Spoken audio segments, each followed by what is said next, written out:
Jokowi itu harus terus harus tetap mempertanggungjawabkan perilaku politiknya. Multatuli kemarin kita lihat memaparkan relasi bisnis antara anak-anak presiden dengan para pesohor dan diduga itu adalah money laundering.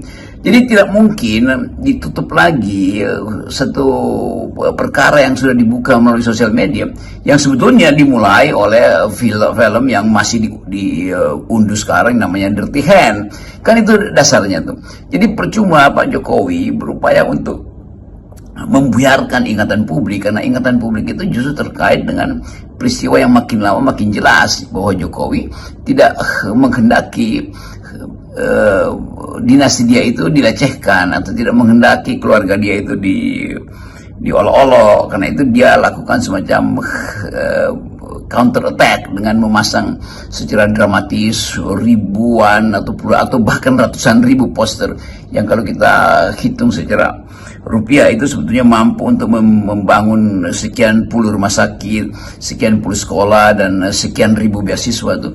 Jadi sangat kentara bahwa beliau akhirnya berhenti juga sebagai negarawan. Yang dimuliakan di situ bukan sekedar, atau yang ingin dimuliakan bukan sekedar kedudukan presiden, tapi juga seolah-olah hendak mengatakan bahwa presiden berhasil besar sehingga 99 atau 102% rakyat Indonesia memuliakan dia.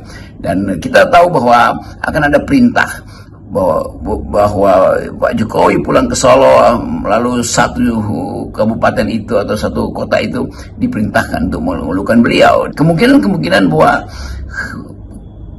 kesederhanaan dari rakyat yang tidak mengerti bahwa itu adalah perintah untuk memuliakan seorang raja yang pulang kampung, itu artinya kita tidak mendidik anak-anak kita untuk secara jujur memberi hormat dengan kesederhanaan. Anak-anak ini dimanfaatkan untuk berjajar lagi memuliakan seseorang yang sebetulnya tidak menghasilkan apa-apa pada bangsa ini. Jadi kita mau lihat bagaimana perintah kekuasaan masih juga dilakukan pada saat seseorang sang pemimpinnya sendiri itu mengalami fata morgana. Nah, yang menarik dan penting untuk kita bahas juga soal ini, Ibu Megawati dipastikan tidak akan hadir pada pelantikan nanti, Bung Rocky ya. Bagaimana Anda membacanya, terutama dalam relasi segitiga antara Bu Mega, Pak Jokowi, dan Pak Prabowo? Ya, orang juga akhirnya simpulkan bahwa Ibu Mega mungkin tiba pada kesimpulan tidak perlu ikut dalam kabinet itu, dan itu artinya penanda bahwa Ibu Mega melihat Pak Jokowi sebagai seseorang yang betul-betul curang di dalam perilaku politiknya itu. Ibu Mega menganggap, dalam pikiran saya,